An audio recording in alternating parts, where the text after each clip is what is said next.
Hi dear students, chemical ఈక్విలిబ్రియంలో one of the most important questions. అయితే ఈ క్వశ్చన్ని చాలామంది ఇంపార్టెంట్ అనుకోరు, బట్ నా పాయింట్ ఆఫ్ వ్యూలో చాలా ఇంపార్టెంట్. ఎందుకంటే ఇప్పుడు నేను మీకు ఎక్స్ప్లెయిన్ చేయబోయేటువంటి ఆన్సర్లో మీరు 2 మార్క్స్ క్వశ్చన్స్ కవర్ అవుతాయి, as well as 4 marks questions కూడా కవర్ అవుతాయి. దాంతోపాటు మీకు ఒక మంచి ఇంపార్టెంట్ కాన్సెప్ట్ కూడా కవర్ అవుతుంది. అండ్ కాంపిటేటివ్ ఎగ్జామ్స్ కూడా వీటికి రిలేటెడ్గా ఉండేటువంటి క్వశ్చన్స్ చాలాసార్లు అడుగున్నాడు.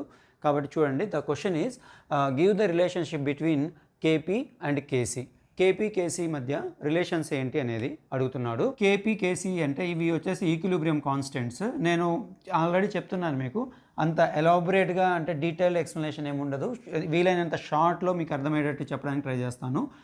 ఇప్పుడు నేను చెప్పేటువంటి పాయింట్స్ మీరు వీడియో పాజ్ చేసి మళ్ళీ నోట్ డౌన్ చేసుకోండి, ఎందుకంటే నేను ఆ ఫార్ములాస్ అవి రాసిన తర్వాత మళ్ళీ ఎరేస్ చేస్తాను. So first relationship between KP and KC. ఇక్కడ కొన్ని రియాక్షన్స్ ఇచ్చున్నాడు, వాటిలో కేపీ కేసీ మధ్య రిలేషన్స్ ఎలా ఉంటాయి అనేది మనం చెప్పాలి.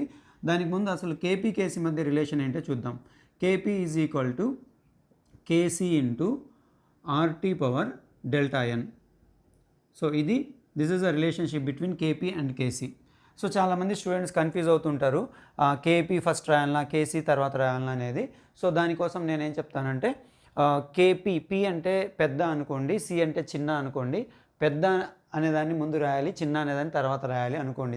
జస్ట్ మీరు గుర్తుపెట్టుకోవడానికి చెప్తున్నాను. So KP is equal to KC into RT power delta n. ఇక్కడ మెయిన్ ఫ్యాక్టర్ ఏంటంటే ఇది డెల్టా ఎన్ అని ఉంది కదా, దాన్ని బేస్ చేసుకొని వీటి ఆన్సర్ అంతా కూడా డిపెండ్ అయి ఉంటుంది. డెల్టా ఎన్ అంటే ఏంటో చూద్దాం. దానికి ముందు ఒకవేళ ఈ క్వశ్చన్ 2 మార్క్స్కి అడిగాడు అనుకోండి, 2 మార్క్స్కి అడిగినప్పుడు కేపీ అంటే ఏంటి, కేసీ అంటే ఏంటి, ఆర్ అంటే ఏంటి, టీ అంటే ఏంటి, డెల్టా ఎన్ అంటే ఏంటో రాయాల్సి వస్తుంది మీరు. కేపీ అంటే equilibrium constant in terms of pressure, Kc is equilibrium constant in terms of concentration, and R is universal gas constant, T is absolute temperature, delta N is difference in number of products in a gaseous state minus number of reactants which are in gaseous state. అంటే ఇక్కడ మనం తీసుకున్నటువంటి రియాక్షన్స్లో ఈ reactants products ఉన్నాయి కదా, ఈ ప్రోడక్ట్స్లో ఎన్ని number of moles gases స్టేట్లో ఉన్నాయి అది minus number of moles of reactants in gases state. అంటే గ్యాసెస్ స్టేట్లో ఉండేటువంటి ప్రోడక్ట్స్ యొక్క number of moles minus gases స్టేట్లో ఉండేటువంటి రియాక్టెంట్స్ యొక్క నంబర్ ఆఫ్ మోల్స్. ఈ రెండింటికి మధ్య ఉండేటువంటి డిఫరెన్స్నే మనము డెల్టా ఎన్ అంటాము. డెల్టా ఎన్ను బేస్ చేసుకొని ఈ రెండింటి మధ్య రిలేషన్ అనేది డిపెండ్ అయి ఉంటుంది. డెల్టా ఎన్ పాజిటివా నెగిటివా లేదంటే డెల్టా ఎన్ 0 అయినప్పుడు వీటి మధ్య రిలేషన్ ఎలా ఉంటుందో మనం చూద్దాము. దానికి ముందు అంటే ఈ రియాక్షన్స్కి సంబంధించిన రిలేషన్ ఇచ్చే ముందు నేను బ్రీఫ్గా ఇక్కడ ఈ డెల్టా ఎన్ డిఫరెంట్ వాల్యూస్ తీసుకొని మీకు బ్రీఫ్ ఐడియా కోసం ఎక్స్ప్లెయిన్ చేస్తాను. KP is equal to KC into RT power. ఒకవేళ డెల్టా ఎన్ అనేది నెగిటివ్ అయిందనుకోండి, నెగిటివ్ అంటే -1 అయిందనుకోండి ఫర్ ఎగ్జాంపుల్, డెల్టా ఎన్ -1 అయితే ఆర్టీ పవర్ డెల్టా ఎన్ బదులు నేను -1 సబ్స్టిట్యూట్ చేశాను ఇక్కడ. అప్పుడు ఏమవుతుంది, KP is equal to KC into RT power -1 అవుతుంది. ఇలా ఉన్నప్పుడు ఎప్పుడైతే డెల్టా ఎన్ నెగిటివ్ అవుతుందో మనకు అప్పుడు KP is less than KC అవుతుంది. KP is less than KC అవుతుంది, అంటే కేసీ అనేది పెద్దదవుతుంది, కేపీ అనేది చిన్నదవుతుంది. ఓకేనా? సో నెగిటివ్ అయినప్పుడు the value of KP is less than KC. ఒకవేళ డెల్టా ఎన్ వాల్యూ పాజిటివ్ అయిందనుకోండి, +1 అయిందనుకోండి, అప్పుడు KP is equal to KC into RT power +1 తీసుకున్నాం అనుకోండి. ఇలాంటి సందర్భంలో KP is greater than KC అవుతుంది. Okay, and KP is greater than KC అవుతుంది. ఒకవేళ delta N is equal to 0 అయిందనుకోండి, అప్పుడు KP is equal to KC into RT power 0 అవుతుంది. అంటే డెల్టా ఎన్ బదులు మనం 0 సబ్స్టిట్యూట్ చేసాము. ఆర్టీ పవర్ 0 అంటే ఎనీథింగ్ పవర్ 0 ఈజ్ 1 కదా, అప్పుడు KP is equal to KC అవుతుంది. KP is equal to KC. అంటే మీరు సింపుల్గా గుర్తుపెట్టుకోవడానికి ఏం చెప్తానంటే, నేను ఎప్పుడైతే వాల్యూ డెల్టా ఎన్ వాల్యూ నెగిటివ్ అవుతుందో అప్పుడు KP is less than KC. ఒకవేళ డెల్టా ఎన్ వాల్యూ పాజిటివ్ అయితే KP is greater than KC. Delta N value కానీ 0 అయితే KP is equal to KC అవుతుంది. ఇది బ్రీఫ్ ఐడియా మనకు ముందు, అంటే వీటిని సాల్వ్ చేసే ముందు ఉండాలి. సో ఇది నేను అరెస్ట్ చేస్తున్నాను. ఇప్పుడు 1 by 1 ఒక్కొక్క రియాక్షన్కి సంబంధించి కేపీ కేసీ రిలేషన్స్ ఎలా ఉంటాయో చూద్దాము. సో జస్ట్ మనము దీనికి ఆన్సర్ చేసే ముందు మీరు ఏం చేస్తారంటే, ఫస్ట్ రిలేషన్ రాయండి.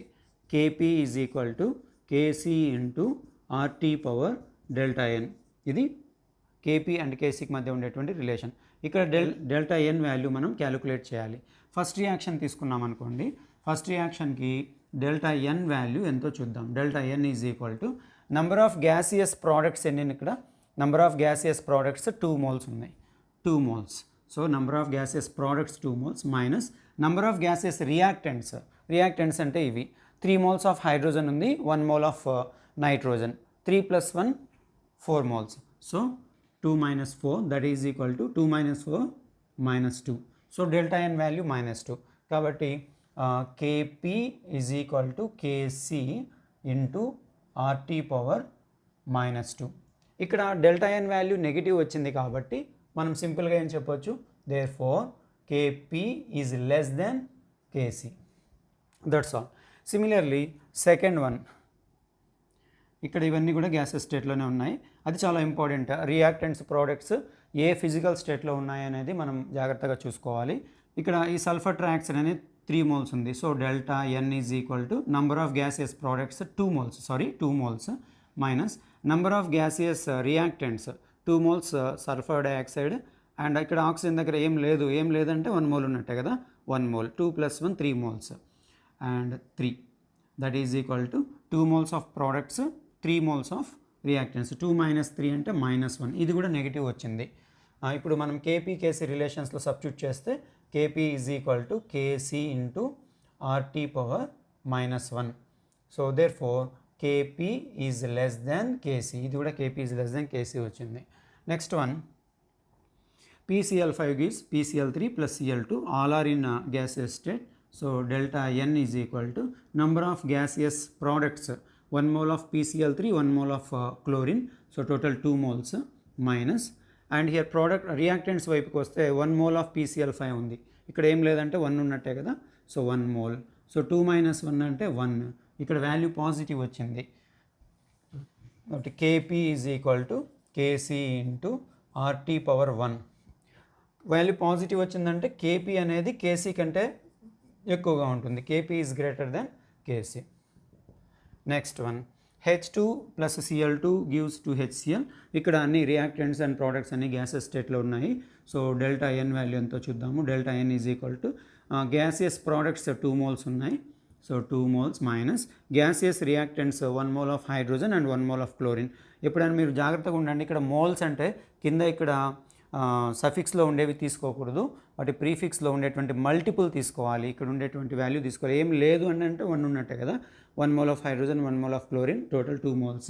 That is 2 - 2 is equal to 0. Delta N value 0 వచ్చింది. So KP is equal to KC into RT power 0. నేను ఆల్రెడీ మీకు చెప్పాను, ఎనీథింగ్ పవర్ 0 అనేది 1కి ఈక్వల్ అవుతుంది. సో ఇదంతా 1 అయిపోతుంది. అప్పుడు KP is equal to KC. So therefore KP is equal to KC. దీనికి KP is equal to KC అవుతుంది.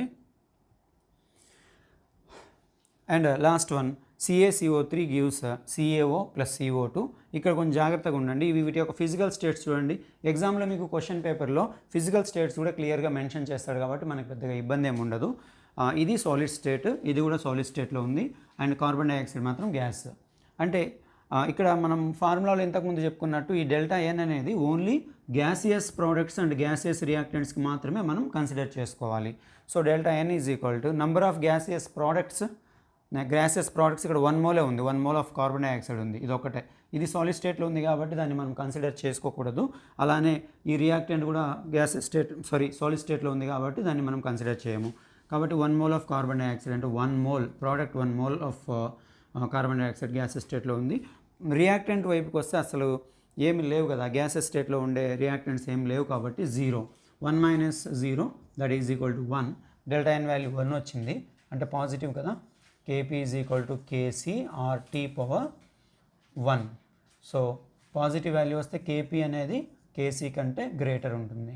సో అవుట్ ఆఫ్ ఈ 5 మనకు ఫస్ట్ 2 వచ్చేసి KP is less than KC, ఎందుకంటే ఇక్కడ డెల్టా ఎన్ వాల్యూ నెగిటివ్ వచ్చింది 2 కేసెస్లో కూడా. And third one KP is greater than KC, and last one kuda Kp is greater than Kc because in both of these examples delta n value positive and this one fourth one, delta n value is 0. When delta n is 0, Kp is equal to Kc. అంటే ఈ కాన్సెప్ట్ని base చేసుకొని మీకు 2 marks questions 2 or 3 2 marks questions ఉన్నాయి. కాబట్టి ఇప్పుడు నేను చెప్పింది మీకు క్లియర్గా అర్థమై ఉంటే వాళ్ళు ఇచ్చే ఏ క్వశ్చన్ ఇచ్చినా సరే మీరు కాన్సెప్ట్ని బేస్ చేసుకుని ఆన్సర్ చేయొచ్చు. అండ్ ఇంకొక ఇంపార్టెంట్ పాయింట్ నేను చెప్పదలుచుకుంది ఏంటంటే 2 మార్క్స్ క్వశ్చన్లో ఇలా కూడా అడుగుతున్నాడు, give an example of an equilibrium reaction in which Kp is equal to Kc. Kp is equal to Kc అయ్యేలాగా ఒక ఈక్విలిబ్రియం రియాక్షన్ చెప్పమంటున్నాడు, అంటే ఒక ఎగ్జాంపుల్.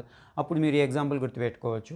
లేదంటే Kp is less then Kc అయ్యేలాగా ఒక ఎగ్జాంపుల్. అంటే మీరు 3 ఎగ్జాంపుల్స్ గుర్తుపెట్టుకోండి. ఒకటి Kp is equal to Kc అయ్యే విధంగా, Kp is greater than Kc అయ్యే విధంగా, and Kp is less than Kc అయ్యే 3 ఎగ్జాంపుల్స్ కానీ గుర్తుపెట్టుకోగలిగితే మీరు దీనికి రిలేటెడ్గా Kp Kcకి రిలేటెడ్గా ఏ క్వశ్చన్ ఇచ్చినా సరే మీరు ఈజీగా ఆన్సర్ చేయొచ్చు. ఇట్ ఈస్ అ కాన్సెప్ట్ కానీ అర్థమైతే one of the easiest questions ఇది. చాలామంది దీని మీద కాన్సన్ట్రేట్ చేయరు. సో ఈ క్వశ్చన్ మనకు 2 మార్క్స్కి అడగవచ్చు, 4 మార్క్స్కి అడగవచ్చు. So this is also one of the most important concept from chemical equilibrium. Okay, I hope you understood this concept. Thank you for watching.